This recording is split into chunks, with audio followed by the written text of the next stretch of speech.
or it's the Golf Kingdom and it's time to build. We've got a great show for you. Let's bring in our show information and see what's going on tonight. We're going to start off with our Build It segment. I'm going to use your cell phone to help your backswing, something everybody's got. I've got a great drill for you to help your backswing.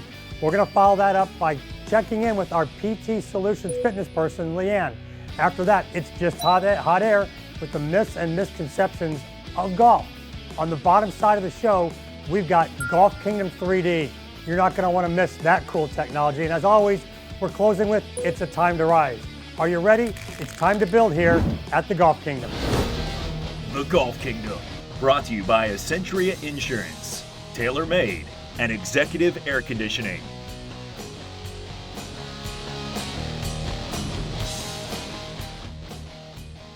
Yeah, Mom. No, yeah. Hey, yes, just use the big plunger this time. It'll work, the big plunger. Yeah, I gotta go. I'm filming the Golf Kingdom. I'm in studio. It's the Build It segment. Okay, love you. Okay, bye, Mom. Hey, it's the Build It segment here on Golf Kingdom, and I've got something great to help your backswing, and we're gonna use our cell phone. It's for those of you that don't get turned behind the ball real well, maybe tip and reverse. So I'm gonna put the cell phone away. I'm gonna grab a club out of my bag here. Let's just go ahead and grab the 9-iron. Now, I'm gonna explain the error first so you understand what we're trying to fix here. What a lot of players do is they get set up, and in the backswing, this knee comes forward and they push down hard on their front foot. So it looks like this. And you never get turned behind it, and you actually lean towards the target. This is called a reverse pivot, where you can see I am tipped totally the wrong direction. I don't want to push down on my front foot going back. I want to push down on the back foot. It's just like loading up at the plate as a baseball player. You're here and you can move that front foot. That's how we want to be in the golf swing. We want to get turned behind it and be pushing down into our back foot and be light on our front foot. But once again, how do you practice that? How do you build it? It's our Build It segment. So if I'm going to show you the drill with the cell phone, let's grab our hard hat here. Let's get our hard hat on. Let's build it. I'm going to bring the cell phone back in. Okay, so Daredevil, come down to the low shot here. You're going to put your cell phone on the ground. And what I want you to do is, listen very carefully here. You're going to put your right foot over here, about a foot, a little bit more than a foot and a half away, like you're taking your golf stance. Put all your weight on it and lightly put your foot on your cell phone. You're going to stay light, get in your setup, and then swing back and not crush your phone. This will help you get loaded to your backside. Now, Daredevil, come on back to the big camera here, the widescreen. Let's look at it again. You can see I'm setting up like I'm taking my golf stance here. All my weight's on my right foot. I'm going to lightly put my lead foot on the phone. I'm not crushing it. Now I'm setting up, and I'm going to practice taking back swings and never crush my cell phone. Get this feeling. Boy, I feel really heavy right now. I'm not crushing the cell phone. This drill, your cell phone drill, will help you load up your backswing better. And if you load up your backswing, man, you got some power to go get it with. Practice this at home and then try to go to the golf course and have that same feeling. So your cell phone, it's useful for a lot of stuff, but you know what? It's really useful for helping your backswing. And we use it to build here in the Golf Kingdom. Now, let's jump over to our pop culture segment. And I'm going to do something in our pop culture segment I've been warned to not do. And that is sing on TV.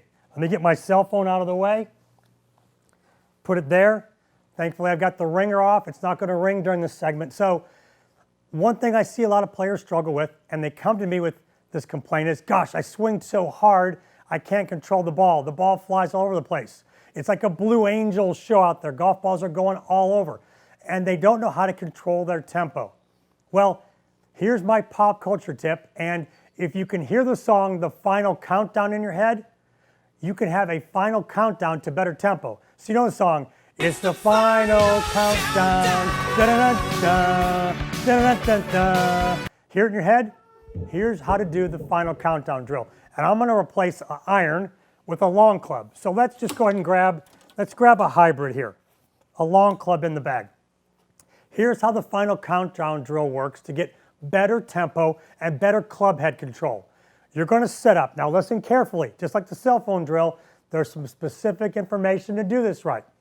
I want you to set up, and I want you to take a swing as hard as you can without hurting yourself. As hard as you can without hurting yourself. So as hard as I can without hurting myself, boom. That was a 10 is the score I'm going to give it. So that's my 10 max speed. Now I'm going to take another practice swing, and I'm going to make this as smooth as I can, but the ball would still fly about 100 yards. So smooth swing, boom, the ball would fly 100 yards. I'm going to give that a score of 1. So I've got max speed 10, slow speed 1. Now what I want you to do is find the middle. Find the number 5 tempo. So I've got 10, 1. I'm going to swing at a 5. There, that felt good. That was 5. Now I'm going to keep increasing it. 6, 7, 8, and you're going to stop at 8. 8 is going to be the speed I want you to swing at. Keep this drill in mind. It's your final countdown. Da da da da da da da. Practice it. Find 10, find 1, then find the middle speed and keep ramping it up till you get to 8. Grab that 8 tempo, and I guarantee you, you'll find the middle of the club face and hit more shots where you want them to go. It's time to get physical, and Leanne from PT Solutions is here to help our game. What's going on, Leanne? Hey Rob, it's a pleasure to be back with you guys on the Golf Kingdom. It's great to have you here, and hip mobility is a big thing. Chubbs in the movie Happy Gilmore said it's all on the hips. What do you got for us for the hips? Okay, so today we'll be talking about hip mobility. What's really important to you golfers out there is the internal rotation of this back hip so that you can get the right amount of shifting and be able to swing through. So the drill I want to show you is internal and external rotation of your hips to improve the mobility. So you're going to lay on your back and rotate all the way side to side, getting these hips moving and keep you golfers nimble and free of back pain. So all you guys out there, try that drill, work on your hip mobility so you can really weight shift and get through that ball. Boy, Leanne, the hips are very important in the game, keeping them loose and being able to turn them. That was awesome stuff. Thanks a bunch. Until next time, mate. Until next time, Leanne with PT Solutions. Be sure to visit PT Solutions at Orthopedic Associates in Destin. Stay tuned for more great stuff here on The Golf Kingdom.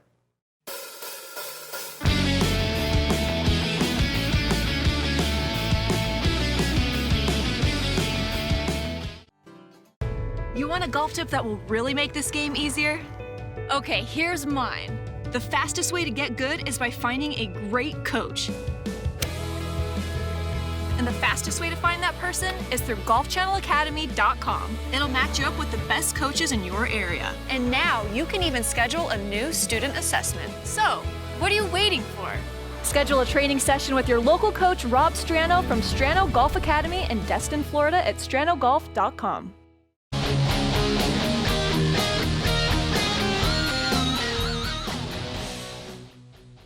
Welcome back to the Golf Kingdom, and it's time for It's Just Hot Air, brought to you by my friends at Executive Air. And it's going to be another enlightening myth and misconception from the game of golf. Now, we're going to talk about something that kind of dovetails with the early tip I gave you in the Build It segment on the cell phone drill and how to load behind it. This has to do with your flexibility. Another myth and misconception is when you swing the golf club, keep your left foot flat on the ground. Try to keep all your spikes of your left foot down into the ground when you swing. So when you watch me swing and I keep my feet flat on the ground here, it's hard for me to make a full backswing no matter how much I turn. It's really, really a big challenge if I keep these spikes on the outside flat on the ground. So literally, to keep your foot flat on the ground makes it very difficult to get back. That's where the misconception comes in. Let me explain the correct move. We want to feel like as we go back, you can roll the ankle, and if you're maybe a little greater vintage in life, you can lift the foot but come up onto the toe to free you up to move. This moves the knee inward and allows you to make a big enough backswing. So here's our misconception. Foot flat, I can turn my hips and shoulders back, but I can't get behind it. I want to feel like as I go back, the correct move is a roll of the ankle, knee comes inward, or like I said, if we're a greater vintage, we're going to let the foot rise a little bit and boy, I can get turned into that right side. It's just hot air. If people tell you to keep the foot flat and you're not super duper flexible, you gotta let it move. You gotta let it rock and roll a little bit, or you gotta let it lift. That'll help you get behind it. This has been another segment of It's Just Hot Air, brought to you by Executive Air. Our guest was so good last time, we decided to bring him back for part 2. I've built a long-term 30-year relationship with this guy. Let's welcome him back for another great segment. I'm welcoming back our guest this week, Mr. Bob Vokey, here on the Golf Kingdom. We left off where he started to talk about wedges, and I had to stop him because I know that's his passion. That's why he's bigger than life here behind me. Great wedge designer, great guy. And you started to talk about the wedge design that you started at Titleist. Talk a little bit about that. Well, when I was asked to do wedges and I volunteered, I said, I'd love to do wedges. So away I went, but I was fortunate that in the past I worked with a lot of very, very good short game players. Like I mentioned earlier, Dave Stockton, Senior and Sevy and all those guys that I used to work with. And I took all these, I was a great listener and note taker. I took all these ideas. Then when I went to work with Titleist, I came up with these models just by going behind the grinder and taking all my notes from the past and making these wedges. And I was fortunate enough that I was able to do a prototype that came out wedge were wide soled. I was able to grind every one of those wedges by hand, go out on tour, and when one player would say, I like that, I want one just like that. Next thing you know, I got 20 players wanting a certain wedge that took me 2 hours or so to grind. So we made a tooling for it. So I was able to mass produce, tour produce for a lot of the players. Because when I started in 96, I didn't put the first wedge out till 97. At St. Jude's in 97 was the first prototype that I had. And it was a 400 series, it was a 456-14, and I never had the 200 series, the 300 series, and the 400 series. And at that particular time, I brought it out, and I remember in my bag, Andy Bean come up to me and said, what do you got there, Voke? The relationships. So if I would have went out cold with not even known tour players, they never would come up to me. But I had the relationships. So he reached in my bag, he pulls it out. Can I hit it? So he hits it and chips with it. He said, man, so he hits a couple of shots, he canned a couple with little chip shots, pitch shot. Then out he goes. He said, can I put it in play? I said, let me call. So I had to call in because there's only 3 of them. I had to call and get the permission to be able to play. It was conforming, of course, but R&D. So I got the permission from R&D to put it in play. So Andy put it in play, and that was at St. Jude's in 1997.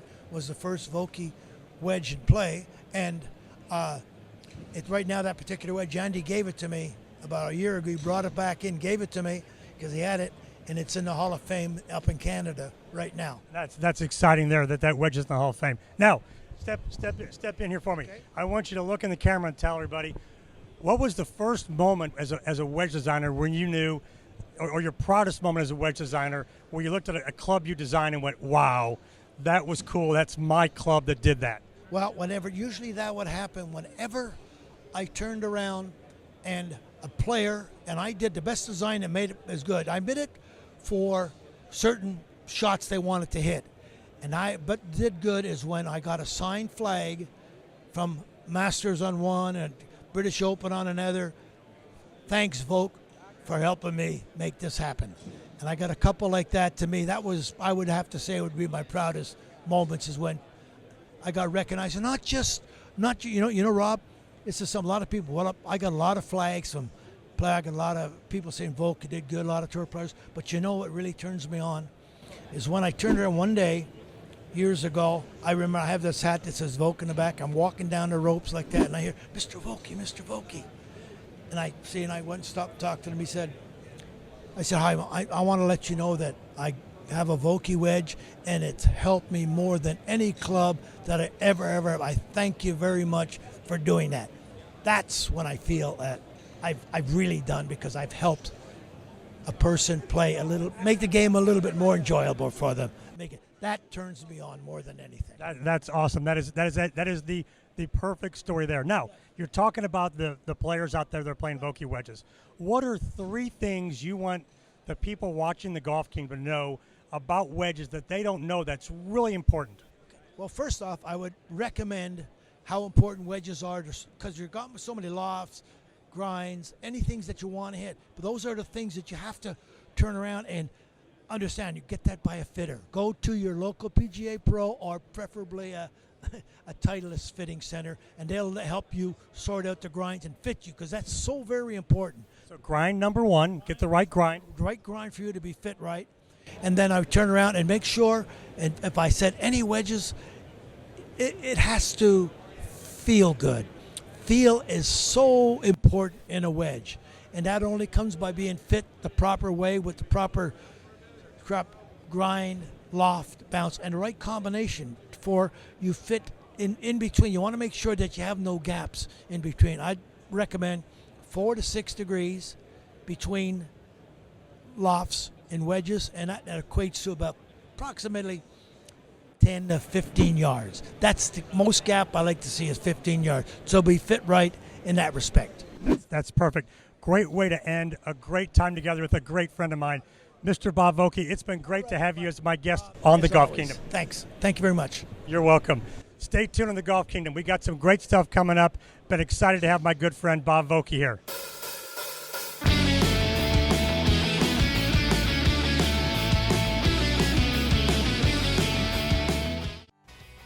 Alexa, open Golf Kingdom. Welcome to Golf Kingdom. Here's your golf tip of the day. Welcome to the Golf Kingdom. I am your host, Rob Strano, and here is today's Pro Pointer. Alexa, stop. If you want more pro pointers from me via your Amazon-enabled skill at the Golf Kingdom, be sure to go there and enable it. Every day I give you a new tip free with your Amazon-enabled device. So enable the Golf Kingdom and you'll get a tip from me, your host, Rob Strano, every day.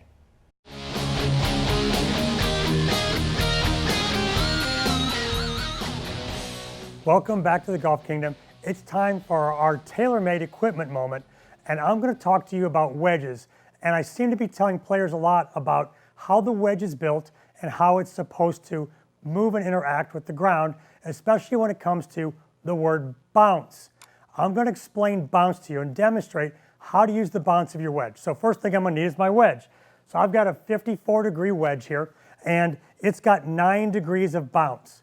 Now, people kind of wonder, what's 9 degrees of bounce? What's 12? Which one do I want? Well, 9 is kind of a low number of bounce. On the tour, you see between 9 and 12 degrees of bounce. Now, let me show you what 9 degrees of bounce looks like. I'm going to use a flat surface. So I'm going to grab a box of golf balls here, and we're going to come in really tight to get a look at the bounce and what it looks like. So Daredevil, let's switch to the tight view here. And if I put this club straight up and down and put it on top of the box right there, you can see the leading edge of the club is off of the box.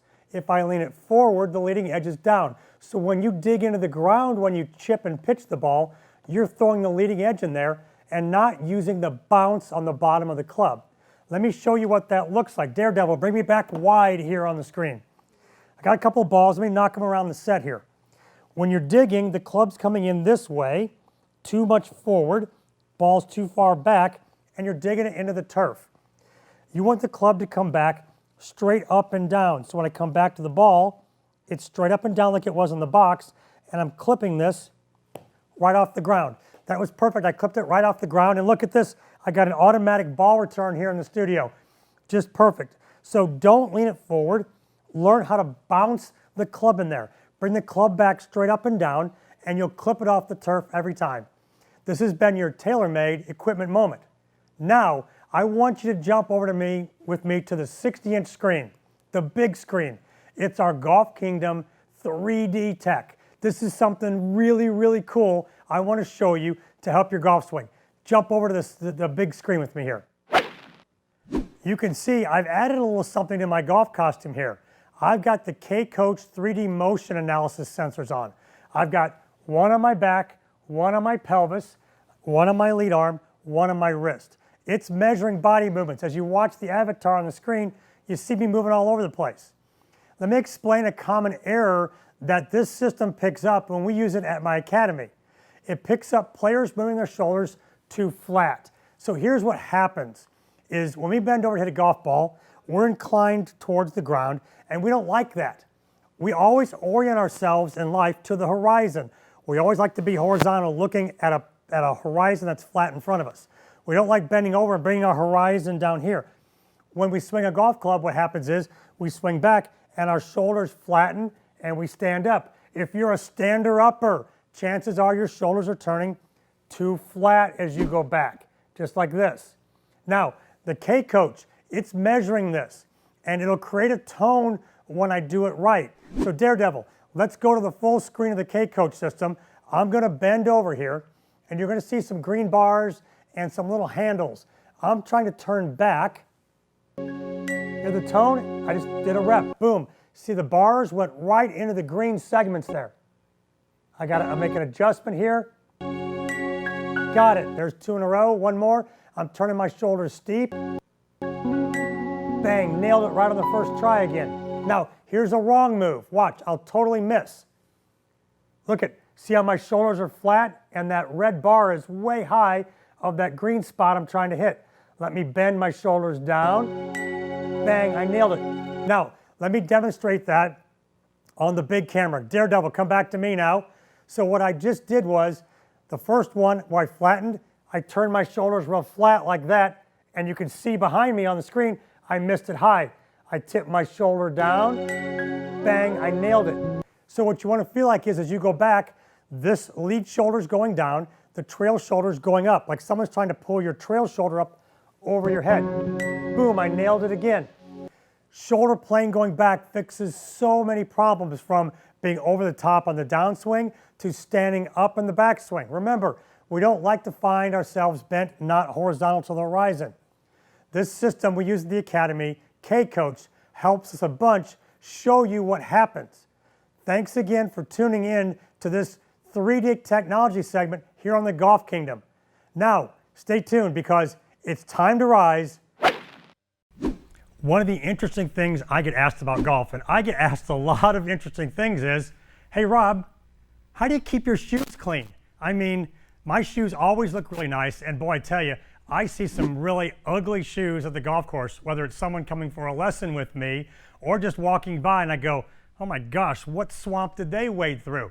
I've got a great trick, and it's an insider trick on how to keep your shoes clean, and it only takes about a minute. What you need are your shoes, and look at this. This is upholstery cleaner. So upholstery cleaner, I mean, well, that was a little bit too much upholstery cleaner, but you just get a little upholstery cleaner on the brush, you scrub it on your shoes. So when you get done, you scrub your shoes. You can have this in your trunk. It's in the trunk of my car all the time. You scrub it on your shoes, and then when you're done, you grab yourself a towel and you just wipe off your shoes. Upholstery cleaner, you can get it at any of your stores. You can go there, get it, you scrub your shoes. They look like new at the end of the day. And that way, when you go to the golf course, your shoes always look nice. And once again, playing good, looking good, they go hand in hand. Now, let's talk about something else here. We got the shoes taken care of. Now, let's talk about time to rise. And one thing I want to share with you is kind of the origins of the game of golf. Now, when the game of golf first started, it wasn't this PGA Tour making millions of dollars TV thing. It was a bunch of guys that got together and saw the game. Maybe they went to England and saw it there at St. Andrews, but they said, hey, this looks like fun. I'm going to get this game and bring it to America. Maybe we'll build a club, build a golf course, and I'll invite my friends to join me at the club. And that's kind of the origins of golf in America. They built a club, they invited their friends, and they went out and played, and they had a little friendly competition. They went out there and had a little side bets, and then the other people joined, and that's kind of how golf started. It was a bunch of guys getting together, playing golf with their friends, and they had fun doing it. And we've kind of lost our way. And I'm going to tell you a story about one of the juniors at my academy. And I've worked with this kid for a long time, and he's a great young man. And his dad called me recently and said this.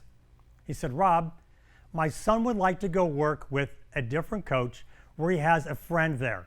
They want to get together and practice together. And he was kind of worried. He wasn't sure what my reaction was going to be.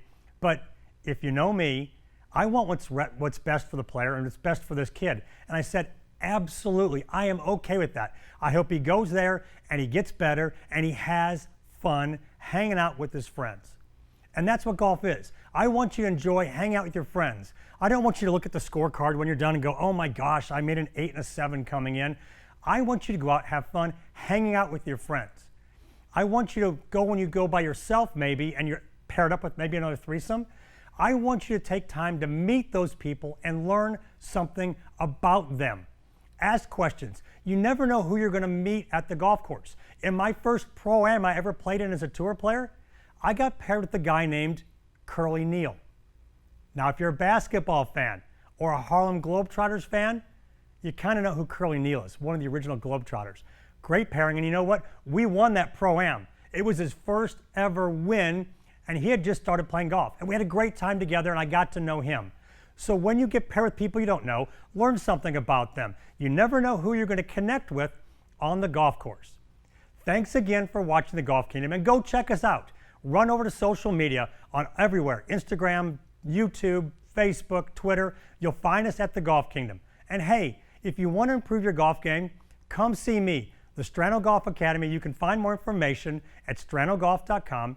We're at Kelly Plantation in Destin, Florida, and come hang out with me. We'll have a great time improving your game. And as you know, here at the Golf Kingdom, it's always time to build. And when you come see me, we're going to build a better game for you. Thanks again for watching. The Golf Kingdom, brought to you by Essentia Insurance, TaylorMade, and Executive Air Conditioning.